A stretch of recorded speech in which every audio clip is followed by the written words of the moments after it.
Hello students, आज हम इस वीडियो में करेंगे class 8 chapter number 1 rational numbers. तो रैशनल नंबर्स होते क्या है? सबसे पहले हमने पढ़ा, आज तक पढ़ा हमने अभी नेचुरल नंबर्स। नेचुरल नंबर्स क्या होते हैं? 1 से लेकर and so on, 1 two and so on. Whole numbers में ज़ीरो ऐड कर देंगे, 0 1 2 3, यानी नेचुरल नंबर में ज़ीरो ऐड कर दिया तो होल नंबर बन गया, यानी ज़ीरो से स्टार्ट होकर सभी नंबर्स नेचुरल नंबर्स। उसके बाद आता है इंटीजर्स। इंटीजर्स में नेगेटिव नंबर भी ऐड हो जाते हैं, यानी होल नंबर में आप अगर नेगेटिव नंबर ऐड कर दोगे तो इंटीजर्स आ जाएगा, -1 से up to and so on, 0 1 2 and so on. तो इंटीजर्स में आ गए all negative numbers, all positive numbers और ज़ीरो। फिर आता है रैशनल नंबर्स। रैशनल नंबर्स होता है पी अपॉन क्यू की फॉर्म में। पी अपॉन क्यू यानी अभी तक हमने सिर्फ नंबर्स पढ़े, तो इसमें पी अपॉन क्यू फॉर्म होता है, जैसे सपोज 2/3, यानी कि ये मैंने लिखा एग्जांपल 2/3 कोई भी फ्रैक्शन, और इसमें एक कंडीशन होती है कि क्यू जो डिनोमिनेटर में होता है वो not equals to zero, because अगर डिनोमिनेटर में ज़ीरो हो जाएगा तो वो यहाँ पे लिखा हुआ है वो इनफाइनाइट यानी नॉट डिफाइंड। तो इसकी कंडीशन है रैशनल नंबर्स की Q not equals to zero. P upon Q की फॉर्म में जो नंबर होगा और Q not equals to zero वो होता है रैशनल नंबर्स। तो रैशनल नंबर्स में सभी आ जाते हैं, natural numbers, whole numbers, integers. क्योंकि नेचुरल नंबर सपोज 1 है तो डिनोमिनेटर में हम इसको 1 लिख सकते हैं, तो पी अपॉन क्यू की फॉर्म में बन गया। 2 को भी हम 2/1 लिख सकते हैं, तो पी अपॉन क्यू की फॉर्म में बन गया। तो every whole numbers, every natural numbers, integers सभी रैशनल नंबर्स होते हैं। तो फर्स्ट टॉपिक हमारा रैशनल नंबर्स है, चैप्टर 1। अब आगे देखते हैं हम इसमें रैशनल नंबर्स में प्रॉपर्टीज ऑफ रैशनल नंबर्स। तो एक्सरसाइज से पहले हम इसकी कुछ प्रॉपर्टीज हैं जिस पे बेस्ड क्वेश्चंस हम एक्सरसाइज 1.1 में करेंगे। तो प्रॉपर्टीज देख लेते हैं इसकी। फर्स्ट प्रॉपर्टी है क्लोजर प्रॉपर्टी। तो ये हम 4 ऑपरेशन पे करेंगे, addition, subtraction, multiplication and division. तो फर्स्ट देखते हैं हम एडिशन पे। तो क्लोज देखना है कि रैशनल नंबर क्लोज्ड है अंडर एडिशन के। तो अभी तक हमने नॉर्मली देखा था नंबर्स में, नेचुरल नंबर्स में, कि 2 प्लस अगर हम 3 करें तो 5 आता है, वो अगेन नेचुरल नंबर। तो ये हमने करना है रैशनल नंबर में। तो रैशनल नंबर में फॉर्म क्या होगी? पी अपॉन क्या होगी में। तो हमने 2 नंबर ले लिया, ए अपॉन बी कोई नंबर है रैशनल नंबर, और सी अपॉन डी। तो इसको अगर हम ऐड करें तो वो एक अगेन एक रैशनल नंबर आना चाहिए। यही है क्लोजर प्रॉपर्टी का फर्स्ट एडिशन के अंदर, कि इन दोनों का ऐड करें तो वो भी एक रैशनल नंबर आए। तो एग्जांपल देख लेते हैं हम। सपोज 2 अपॉन, डिनोमिनेटर में सेम नंबर ले लेते हैं क्योंकि कैलकुलेशन ईजी रहेगा। 2/5 एक रैशनल नंबर है, 4/5 एक रैशनल नंबर है। इन दोनों को हम ऐड करेंगे तो क्या आएगा? ये 5 और 6, तो अगेन ये एक रैशनल नंबर है। तो हम कह सकते हैं कि ये क्लोज्ड है अंडर एडिशन। ठीक है, ऐसे हम सब्ट्रैक्शन करेंगे। सब्ट्रैक्शन में भी 2 नंबर को अगर हम सब्ट्रैक्ट करें, ये ए अपॉन बी कोई रैशनल नंबर है, सी अपॉन डी कोई रैशनल नंबर है, इसको माइनस करें तो वो रैशनल नंबर आएगा। तो इस सब्ट्रैक्शन भी फुलफिल होता है क्लोज्ड अंडर क्लोज्ड। तो एग्जांपल देख लेते हैं। 5/6 कोई रैशनल नंबर है एंड 2/6। ठीक है, अब ये आ जाएगा 3/6, तो अगेन एक रैशनल नंबर है, तो ये भी फुलफिल है। मल्टीप्लिकेशन, मल्टीप्लिकेशन में कोई नंबर का हम लेंगे रैशनल फ्रैक्शन में और उनका मल्टीप्लाई अगेन एक रैशनल नंबर होगा। ये भी हम देख लेते हैं। सपोज 2/3 मल्टीप्लाई 4/9 कोई नंबर्स हैं, इनको मल्टीप्लाई करेंगे तो 4 टू द 8 27, ये अगेन एक रैशनल नंबर है। डिवीजन में ए अपॉन बी डिवाइड करें अगर किसी रैशनल नंबर से तो वो रैशनल नंबर आता है। जैसे 2/3 डिवाइड किया हमने 6/9 से, तो क्या आ जाएगा इसका? 2/3 मल्टीप्लाई के रैशनल, इसका उल्टा हो जाएगा 9/6, 3 3 था और 2 3। तो ये 3/3 1 आ गया, और 1 भी क्या होता है हमारा रैशनल नंबर। तो क्लोज प्रॉपर्टी में हमने देखा एडिशन भी है, सब्ट्रैक्शन भी फुलफिल कर रहा है, मल्टीप्लिकेशन भी रैशनल नंबर आता है, और डिवीजन करें तो भी रैशनल नंबर आता है। तो क्लोजर प्रॉपर्टी हमारी ये 4 ऑपरेशंस में अप्लाई होती है। नेक्स्ट प्रॉपर्टी हमारी कम्यूटेटिव प्रॉपर्टी। कम्यूटेटिव प्रॉपर्टी क्या होती है कि कोई रैशनल नंबर है, कोई फ्रैक्शन है, हमने ले लिया A/B प्लस C/D, यहाँ पे प्लस आएगा। तो अगर उनका हम ऑर्डर चेंज कर दें, यानी ये पहले कर दें इसको बाद में, तब ऐड करें तो भी क्या सेम आता है, वो हो जाएगा हमारा कम्यूटेटिव। तो एडिशन के अंदर हम देखेंगे A/B C plus C/D is equal to, इसका हम ऑर्डर चेंज कर दिया तो ये दोनों बराबर आते हैं। देखते हैं कैसे, इसमें एग्जाम्पल ले लेते हैं। कोई भी रैंडमली मैं नंबर ले लूँगी 4/5 और इसमें 7/5 सपोज किया हमने, तो इसको मैंने ऐड किया, एलसीएम 5 और ये जगह 11।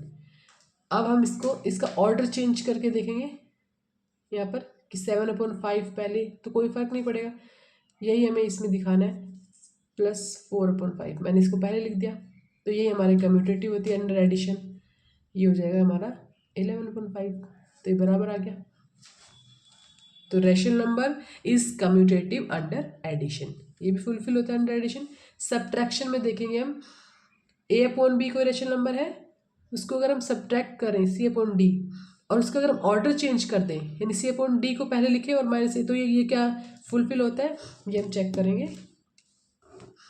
हमने सपोज कोई नंबर लिया 4/6 माइनस 2/6, इसको हमने माइनस किया तो क्या आया 6, 4 माइनस 2, ये हमारा 2/6 आ गया।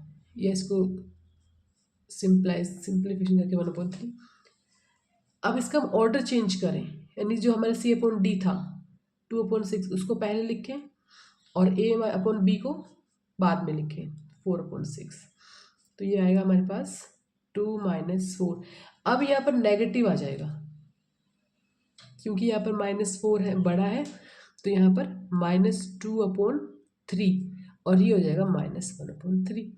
तो हम देख रहे हैं कि ये इक्वल नहीं आया, इसका मतलब rational number is not commutative under subtraction. तो सब्ट्रैक्शन में फुलफिल नहीं हो रहा क्योंकि हम ऑर्डर चेंज करते हैं तो ये अलग अलग आता है, तो हम यहाँ पर लिख देंगे नॉट इक्वल्स टू, ये हमारा क्या हो जाएगा नॉट इक्वल्स टू। तो ओनली अभी तक ये एडिशन में कम्यूटेटिव है, सब्ट्रैक्शन में रैशनल नंबर कम्यूटेटिव नहीं है। नेक्स्ट हम देखेंगे मल्टीप्लिकेशन में, अगर कोई हम इसका ऑर्डर चेंज करते हैं मल्टीप्लाई में तो क्या अलग आता है सेम आता है, देखते हैं। 2/3, कोई भी रैंडमली मैं नंबर लिख रही हूँ 4/5, ठीक है, ये आता है हमारे पास 4 to the 8 5 3 the 15। और अगर हम इसका ऑर्डर चेंज करें C/D को लिखें 4/5, इसको बाद में चेंज करें लिखें तो भी हमारे पास सेम आएगा। तो इसका मतलब ये मल्टीप्लिकेशन में कम्यूटेटिव है अंडर मल्टीप्लिकेशन, तो ये मल्टीप्लिकेशन में फुलफिल होती है। डिवीजन में देखते हैं A/B डिवाइड C/D, इसका अगर ऑर्डर चेंज कर दें C/D डिवाइड C/B तो क्या इक्वल आता है। एग्जांपल देखते हैं, सपोज 2/5 को डिवाइड किया हमने 10/4 से, क्या आता है ये मल्टीप्लाई 4/10, 2 5 ये हो जाएगा 4 25। अब हम इसका ऑर्डर चेंज करेंगे, C/D था हमारे पास तो अब इसको पहले लिखेंगे 10/4 डिवाइड 2/5, तो 10/4 मल्टीप्लाई 5/2, ये हो जाएगा 25/4। तो ये तो सेम नहीं आया, इसका मतलब rational number is not commutative under division, division में भी ये काम नहीं करता। तो ओनली किस इसमें ये फुलफिल हो रहा है, एडिशन में एंड मल्टीप्लिकेशन में, सब्ट्रैक्शन में और डिवीजन में ये कम्यूटेटिव नहीं है, रैशनल नंबर इसमें इक्वल नहीं आ रहा। नेक्स्ट प्रॉपर्टी हमारे पास third associative property. Associative property होती है, हमने अभी नेचुरल नंबर्स में देखा होगा, कोई भी हम नंबर ऐड करते हैं, कोई भी 3 नंबर्स को हम ऐड करें तो उसका अगर हम ऑर्डर चेंज, इसको हम ऐसे कर दें, फर्स्ट ब्रैकेट में ये जो कर दे प्लस और थर्ड में ये, तो क्या बराबर आता है। तो ये एसोसिएटिव प्रॉपर्टी अब हमें करना है इसमें रैशनल नंबर में। ये नेचुरल नंबर में थे, तो रैशनल नंबर में क्या देखते हैं यहाँ पे हमारे पास 3 रैशनल नंबर है, ए अपॉन बी, सी अपॉन डी और ई अपॉन एफ।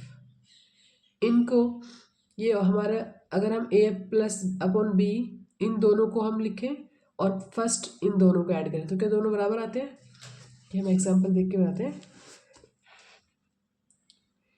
2/3 मैंने लिया कोई भी रैंडम नंबर, फिर हमने लिया 5/6 प्लस 11/6 और ये क्या आ जाएगा हमारे पास 2/3 प्लस 6 एलसीएम आ जाएगा और 11 + 5 16। अब 3 और 6 का एलसीएम लेंगे तो 6 आएगा, 3 6 2 पे आता है तो 2 2 4 प्लस 16 ये आ जाएगा 20/6। अब हम इसको इन दोनों को मल्टीप्लाई ऐड करेंगे, फर्स्ट इन दोनों को हमारे पास ए अपॉन बी हमने एग्जाम्पल 2/3 लिया था, अब इन दोनों को ऐड करेंगे पहले और लास्ट में इसमें ऐड करेंगे 11/6। तो इसका एलसीएम होता है 6, 3 2 पे जाएगा 4 + 5 और फिर बाद में हम करेंगे इसमें 11/6 तो 9 हो गया, 9 + 11 6। तो ये भी हमारे पास क्या आया 20/6, यानी कि rational number is associative under addition. Addition में ये फुलफिल हो रहा है। सब्ट्रैक्शन में करेंगे, सब्ट्रैक्शन में अगेन ये फुलफिल नहीं होगा क्योंकि अभी हमने ऑर्डर उसमें देखा था ऊपर, तो उसी के अकॉर्डिंग ये हम लिख देते कि इसमें ये फुलफिल नहीं होगा क्योंकि ऑर्डर चेंज हो गया माइनस। इसमें हम करके देख लेते हैं एग्जाम्पल से। सपोज 2/3, तो इसमें मेरे पास स्पेस थोड़ा कम था, मैंने इसी एग्जाम्पल पे जिसमें हमने एडिशन में देखा है इसी पे हमने सब्ट्रैक्शन में देखा है। 2/3 हमने लिया ए अपॉन बी और सी अपॉन डी है 5/6, ए अपॉन 11/6। तो इसको माइनस फर्स्ट पहले हमने इन दोनों को किया, इसको सेपरेट रखा, तो ये हमारे पास सोल्व करके आया है 5/3। अब इसी में हम ये अगर ब्रैकेट्स को फर्स्ट वाली ब्रैकेट्स को सॉल्व करें 2/3 - 5/6 और बाद में 11/6 करें तो ये आता है -2। तो ये दोनों अलग अलग डिफरेंट आ रहे हैं, तो इसमें हम बोलेंगे कि ये rational number is not associative under subtraction. तो सब्ट्रैक्शन में ये फुलफिल नहीं होता, बराबर नहीं होता। तो एडिशन में और ये भी मल्टीप्लिकेशन में ही एसोसिएट है। तो मल्टीप्लाई करेंगे या आप कर लें, कोई एग्जांपल लेंगे, कोई मल्टीप्लाई में ऑर्डर का कोई फर्क नहीं पड़ता, तो ये मल्टीप्लिकेशन में इसका अंडर एसोसिएट होगा अंडर मल्टीप्लिकेशन। डिवीजन में हम करेंगे, ये डिवाइड में करेंगे तो डिवाइड में भी ये फुलफिल नहीं होगा क्योंकि डिवाइड करेंगे इस क्वांटिटी से इसको तो दोनों डिफरेंट आएगा, तो इसमें भी ये एसोसिएट नहीं है। तो एसोसिएटिव और कम्यूटेटिव दोनों प्रॉपर्टीज ओनली एडिशन में है और मल्टीप्लिकेशन में फुलफिल है। एसोसिएट भी सेम एडिशन में और मल्टीप्लिकेशन में, सब्ट्रैक्शन में और डिवीजन में ये फुलफिल नहीं है, दोनों बराबर नहीं आते। तो ये 3 प्रॉपर्टी हो गई हमारी, closure property, commutative and associative. अब हमारी एक आती है डिस्ट्रीब्यूटिव प्रॉपर्टी। डिस्ट्रीब्यूटिव का सिंपली मतलब होता है कि ये मल्टीप्लाई को हम कैसे डिस्ट्रीब्यूट कर रहे हैं। ए अपॉन बी दिया हो बाहर मल्टीप्लाई में और ब्रैकेट में कोई दो रैशनल नंबर है सी upon D plus A upon है, तो उसको कैसे डिस्ट्रीब्यूट करते हैं, कैसे हम उसको ओपन करते हैं ब्रैकेट को, जस्ट सिंपली इतना ही होता है। तो ए अपॉन बी मल्टीप्लाई इससे भी होगा, फिर जो सिंबल है बीच में वो आ जाएगा और ए अपॉन बी अगेन इससे दोबारा, दोनों से बारी बारी होगा। तो ए upon B multiply C upon D लिखा, बीच में जो जिसका सिंबल है प्लस है तो plus, A upon B multiply E upon F. अब इसमें हम नेक्स्ट वाले में देखते हैं बीच में माइनस है तो बीच में माइनस आ जाएगा, सेम वही A upon B multiply C upon D minus A upon B multiply E upon F. तो सिंपली डिस्ट्रीब्यूट कैसे करते हैं, डिस्ट्रीब्यूटिव प्रॉपर्टी होता है। तो ये हमारी हो गई प्रॉपर्टीज। अब नेक्स्ट हमारे पास आता है एडिटिव आइडेंटिटी। इस पर भी क्वेश्चंस पूछते हैं, सिंपली एडिटिव इनवर्स पूछ लेंगे क्या होता है, मल्टीप्लिकेटिव इनवर्स। तो एडिटिव आइडेंटिटी का मतलब सेम अगर हम एडिटिव ऐड करें तो सेम नंबर किससे आता है, मतलब आइडेंटिटी किससे आता है, तो एडिशन में तो ज़ीरो होता है, क्योंकि किसी नंबर में हम ज़ीरो ऐड करेंगे तभी वो सेम आता है। 4 में 4 ज़ीरो ऐड करेंगे तभी 4 आएगा, तो ज़ीरो हमारा पास हमारे क्या हो जाता है, एडिटिव आइडेंटिटी। अब से इसी तरह अगर हमसे पूछे कि एडिटिव इनवर्स क्या होता है, यानी कि ज़ीरो कैसे आता है, तो 4 में 4 माइनस करेंगे तभी ज़ीरो आएगा। तो एडिटिव इनवर्स सिंपली इतना याद रखें कि जिस नंबर का निकालना है उसका नेगेटिव, अगर ए अपॉन बी दिया हुआ है, हम रेशनल नंबर की बात करें तो ए अपॉन बी की फॉर्म में होगा, और पूछा है कि एडिटिव इनवर्स बताएं ए अपॉन बी का, तो सिंपली हम कर देंगे नेगेटिव ए अपॉन बी। अगर हमें दिया हुआ है कि नेगेटिव ए अपॉन बी का एडिटिव इनवर्स बताएं तो इसमें पॉजिटिव हो जाएगा इसका, तो ए अपॉन बी का एडिटिव इनवर्स हो जाएगा ए अपॉन बी। जैसे मान लो आपके पास 2/3 है और ये पूछ लिया क्वेश्चन में कि 2/3 का एडिटिव इनवर्स बताएं, तो वो हो जाएगा इसका सिंपली नेगेटिव के साथ 2/3, ये एडिटिव इनवर्स है इसका। ठीक है, तो आइडेंटिटी से ही आता है कि एडिटिव आइडेंटिटी ज़ीरो होती है और ज़ीरो ऐड करते हैं तो सेम नंबर आता है, वही इसका इनवर्स सेम नेगेटिव में, इसमें से माइनस करेंगे तभी तो ये ज़ीरो आएगा। तो ऐसे ही मल्टीप्लिकेटिव इनवर्स, तो मल्टीप्लिकेटिव आइडेंटिटी क्या होती है, 4 × 1, यानी इसमें क्या मल्टीप्लाई करें किसी नंबर में कि वो हमारे पास सेम आ जाए, तो मल्टीप्लाई 1 करेंगे तभी हमारे पास वो नंबर आता है ए। तो जैसे 4 हमारे पास सपोज एक नंबर है, उसमें हम 1 ऐड करेंगे तो 4 आएगा, 4 × 1 करेंगे तो ये, तो 1 हमारे पास क्या हो जाता है, मल्टीप्लिकेटिव आइडेंटिटी। ठीक है, ऐसे ही अगर मल्टीप्लिकेटिव इनवर्स पूछें तो इसका सिंपली 1/4, यानी इसमें क्या मल्टीप्लाई करें कि 1 आ जाए आइडेंटिटी, वो इनवर्स होता है। तो ए अपॉन बी में क्या मल्टीप्लाई करें कि 1 आएगा, आइडेंटिटी आएगा, वो इसका इनवर्स होता है।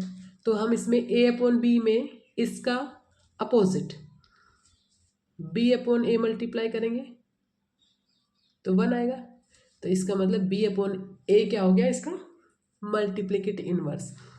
एग्जाम्पल आप देखें, सिंपली ये पूछा है सपोज आपसे 4/6 का आप मल्टीप्लिकेटिव इनवर्स, तो सिंपल इसका उल्टा कर देना है, तो 6/4 मल्टीप्लिकेटिव इनवर्स होता है इसका। ठीक है, अब इन्हीं पर बेस्ड हमारी एक्सरसाइज 1.1 है, ये लिखेंगे इसमें 1.1। Exercise 1.1, name the property under multiplication used in each of the following. तो फर्स्ट में हमें दिया हुआ है -4/5 multiply 1, 1 multiply -4/5 is equal to -4/5। तो ये अभी हमने किया है 1, यही a multiply 1 is equal to 1 into A is equal to A, तो ये क्या है हमारे पास, मल्टीप्लिकेटिव इनवर्स। ठीक है, a किससे आता है, सेम नंबर किससे आता है, मल्टीप्लिकेटिव इनवर्स है, तो ये हमारी कौन सी, इसमें है हमारा multiplicative inverse, 1 is multiplicative identity है। तो इसमें मल्टीप्लाई करते तो ये हमारा जो -4/5 इसका क्या है, मल्टीप्लिकेटिव इनवर्स।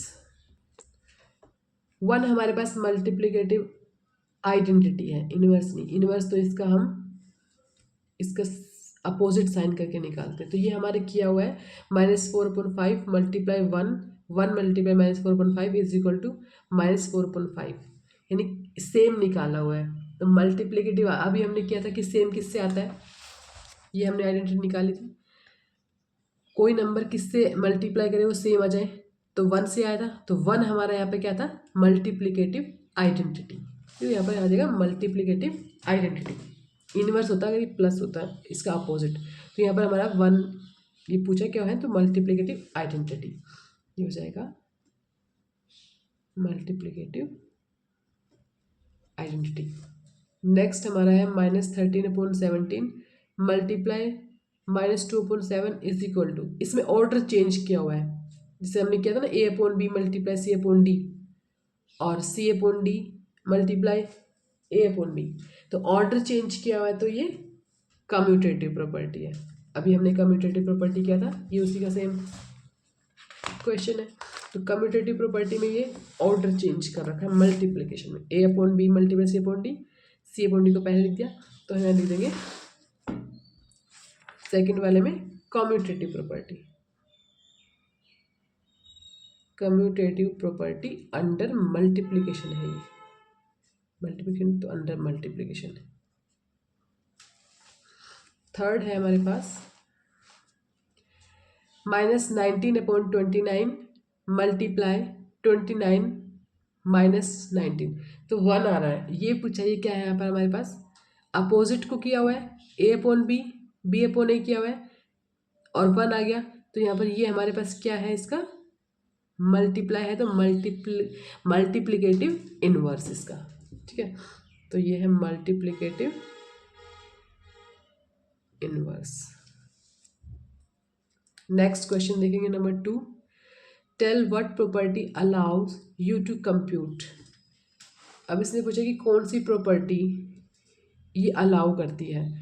1/3 मल्टीप्लाई 6 × 4/3, जो हमने अभी एसोसिएटिव प्रॉपर्टी की थी कि ब्रैकेट्स को फर्स्ट हमने इनको सोल्व किया, फिर इन दोनों को किया, तो ये हमने किया था एसोसिएटिव प्रॉपर्टी अंडर मल्टीप्लिकेशन। तो ये हम लिख देंगे एसोसिएटिव। सारे प्रॉपर्टीज पर बेस हैं, प्रॉपर्टीज अगर आप ध्यान से करेंगे तो ये सारे 3 क्वेश्चन है, उन्हीं का ही नाम पूछा है कौन कौन सी प्रॉपर्टी है, तो ये एसोसिएटिव प्रॉपर्टी हो जाएगा। थर्ड हमारा पूछा है the product of 2 rational number is always a rational number. ये हमने क्लोजर प्रॉपर्टी में किया था, प्रोडक्ट ऑफ 2 रैशनल नंबर पूछा है, तो रैशनल नंबर का प्रोडक्ट क्या हमने अभी देखा था क्लोजर प्रॉपर्टी में, अंडर मल्टीप्लिकेशन, तो हमेशा एक रैशनल नंबर ही आता है। Product of 2 rational number is always a rational number. तो इसके 3 क्वेश्चन थे 1.1 में और एक्सरसाइज एक ही है इसमें। तीनों क्वेश्चंस हमारे प्रॉपर्टीज पर ही पूछे हुए हैं, तो प्रॉपर्टीज को आप अच्छे से करना, उसमें बेस्ड एक क्वेश्चन है। नेक्स्ट एक्सरसाइज में मिलते हैं चैप्टर नंबर 2 से।